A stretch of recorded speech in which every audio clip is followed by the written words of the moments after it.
À l'ère d'un jeu, les apprenants de Mapping ont appris une nouvelle façon de la projection vidéo à l'Institut français au Togo. Alors le mapping, c'est une manière, grâce à des vidéoprojecteurs et de l'image, de déformer des objets du réel. On peut mapper des statues, des bâtiments, des voitures. C'est utilisé dans l'événementiel et dans l'événementiel corporate des entreprises pour faire de la promotion ou montrer des objets sur un autre jour. En mapping architectural, par exemple, on déforme le bâtiment pour révéler une autre image du bâtiment. Une opportunité que ceux qui ont déjà une formation initiale en graphisme ont vite saisie. Il faut dire que j'ai eu à voir le mapping pendant des spectacles et tout. Donc déjà quand ils ont annoncé qu'il y a une formation dans le domaine, ça me dit ok.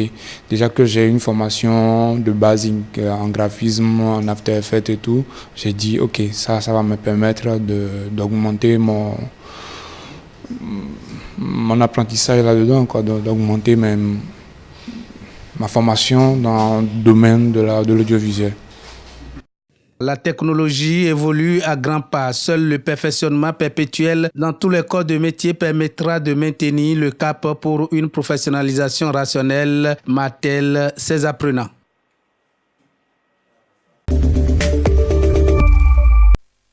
Au volant de son taxi, Bouri Mbaye sillonne Dakar à la recherche des clients. Une dame de caractère, elle est la seule femme dans une voiture jaune à Dakar.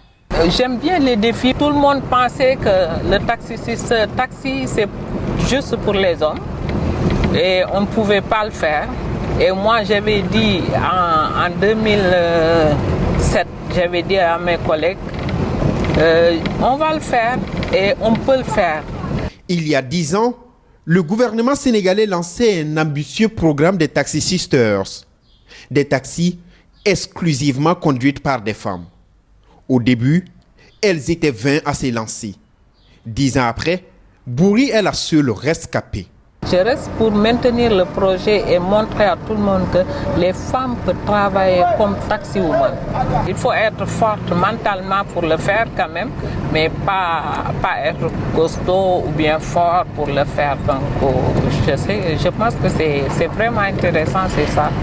Plus de 27 000 taxis circulent sur les routes de Dakar, mais cela est loin de décourager Bouri. Pour s'en sortir, la dame a ses astuces.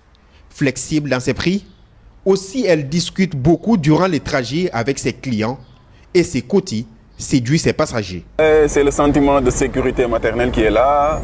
Donc vous pouvez discuter avec elle en cours de chemin, elle vous donne des conseils sur la vie en général. 10 ans de circulation et un taxi désormais vétuste qui tombe très souvent en panne, Bouri a plusieurs fois pensé à lâcher son volant. Mais la dame trouve de la motivation dans des mots de ses nombreux clients. Tout le monde m'encourage, les clients, les gens que je rencontre et surtout à l'université. Bon, je n'ai jamais vu quelqu'un qui fait des critiques ou quelque chose comme ça. Non. Désormais une référence, Bouri a au fil des années balisé les terrains pour les potentielles femmes sénégalaises qui souhaitent prendre elles aussi le volant d'un taxi à Dakar.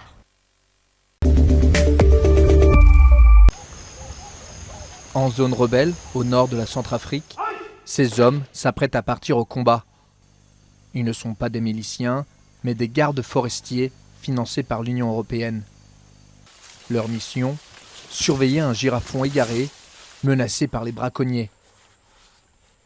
Il avait des parents, mais ces parents sont tués tous par les braconniers locaux. Ce n'est pas par les étrangers, c'est par les braconniers locaux.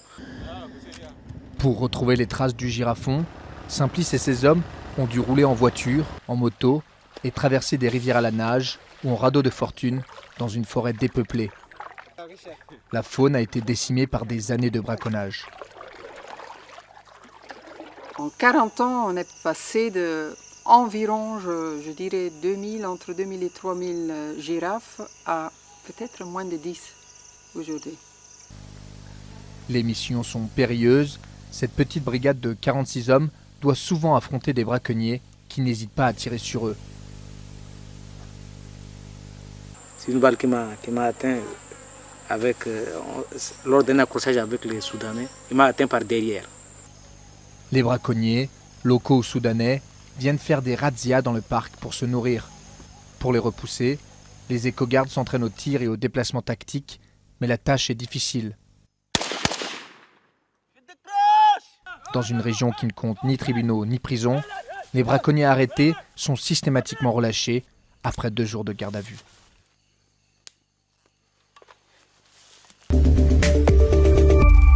À quelques kilomètres des maisons bleues de Jodhpur qui font la fierté du Rajasthan, des campements d'émigrés hindous venus du Pakistan. Depuis 70 ans et la partition entre l'Inde et son voisin majorité musulmane, ils sont des milliers à avoir traversé la frontière pour des raisons religieuses. L'hindouisme était en train de mourir là-bas. Ils enseignaient l'arabe et convertissaient les hindous. Notre vie est bien meilleure maintenant. La nationalité indienne s'obtient au bout de 7 ans, pendant lesquels il leur est interdit de quitter le Rajasthan. Mais pour certains, l'attente est bien plus longue. Jogdas a manqué d'1 jour la date limite pour déposer sa demande de citoyenneté. Depuis plus de 10 ans, il est apatride. Si je dois payer le prix pour avoir dépassé d'1 jour la date limite, pourquoi est-ce que le gouvernement ne ferait pas de même pour avoir retardé ma citoyenneté de 11 ans?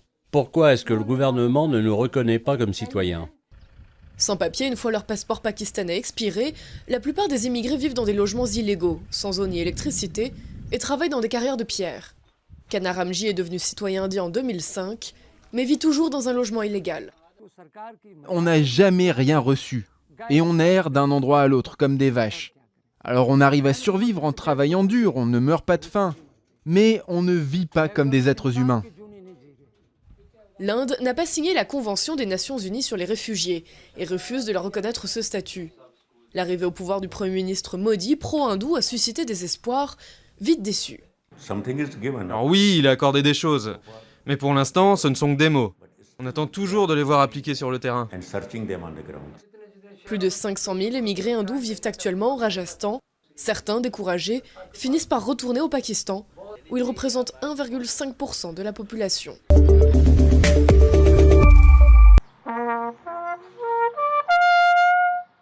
Si José, 31 ans, porte aussi bien la culotte de peau et joue à la perfection de la trompette, c'est parce qu'il est bavarois d'adoption. Cet Espagnol de 31 ans est apprenti électricien dans une petite entreprise à la frontière autrichienne et a dû se mettre à travailler en allemand. Peut-être que certains de mes collègues manquent parfois un peu de patience, mais bon, je peux comprendre. José a quitté Albacete au sud de l'Espagne sur les conseils de son agence pour l'emploi dans l'espoir de se former et de trouver du travail en Allemagne. Entre 2010 et 2015, près de 40 000 de ses compatriotes ont fait de même, tout comme de jeunes Grecs, Italiens ou Portugais effrayés par les énormes taux de chômage dans leur pays. José, lui, ne regrette pas son choix. Il n'y a pas de futur en Espagne. Moi, je recommande aux jeunes de suivre une formation ici. C'est une très bonne chose. En 2013, Berlin et Madrid ont signé un accord réservant chaque année 5000 places de formation ou de postes stables aux jeunes Espagnols. À 26 ans, Alberto, originaire de Valence, en a pleinement profité. Diplôme d'informatique en poche et après une année Erasmus à Prague, il est venu s'installer à Berlin. Il travaille désormais dans une start-up. Je savais qu'à Berlin, il y avait plein d'opportunités, que ce soit dans les technologies de l'information ou dans d'autres domaines. Et en plus, ce sont des jobs où on peut parler anglais. Alberto et José souhaitent rester encore quelques années en Allemagne. Mais avec une croissance espagnole qui dépasse les 3% depuis 2 ans, de plus en plus d'expatriés décident de rentrer chez eux. Venue chercher sa fille à la sortie de l'école au sud du Caire, Rada ne cache pas sa fierté. Logine est trisomique, mais sa mère voulait qu'elle ait une éducation classique. La jeune fille de 18 ans a passé les épreuves du bac comme n'importe quelle autre lycéenne. Aboutissement d'un combat de haute lutte dans un pays où les handicapés mentaux sont souvent marginalisés et reçoivent peu d'aide. Depuis sa naissance, je rêvais de la voir aller à l'école. Nous y travaillons depuis 18 ans. Nous avons travaillé dur pour qu'elle puisse aller à l'école secondaire pour commencer, ce qui était le plus difficile. Et je voulais aussi qu'elle aille au collège, mais les règles ne le permettaient pas. Le fils de Hoda, Yassine, est également atteint de trisomie. Aujourd'hui, l'enfant de 4 ans et sa mère sont au centre d'aide aux handicapés SETI, affilié à la Fondation Caritas. Après l'accouchement, Hoda dit avoir reçu des conseils étonnants du personnel hospitalier, comme isoler le bébé et limiter ses contacts avec les autres. Au centre SETI, on lui a appris l'inverse, intégrer Yassine au quotidien de la famille. Il rend certaines personnes mal à l'aise. Si on est assis dans le métro et qu'il est assis sur mes genoux et que sa jambe touche celle de quelqu'un d'autre, l'autre personne s'éloigne de lui et nettoie l'endroit qu'il a touché. Mais d'autres personnes me disent qu'ils savent qu'il est atteint de trisomie. Elles lui tapotent l'épaule et me disent qu'il est une bénédiction de Dieu et que je dois prendre soin de lui. Dans ce pays de près de 93 millions d'habitants, 14 millions seraient handicapés d'après Caritas. Les 3/4 d'entre eux sont atteints d'handicap mental, mais les lieux d'accueil et d'aide manquent cruellement. Le problème, c'est que les services n'atteignent que 2 à 3% de la population, ce qui veut dire que la plupart des handicapés mentaux restent chez eux. Du coup, ils n'ont pas accès aux services, malgré le fait qu'ils en ont besoin depuis la naissance. Pour les centres comme SETI, l'intégration des handicapés dans la société égyptienne est essentielle. Mais l'enjeu principal reste de faire évoluer les mentalités et de lutter contre la stigmatisation.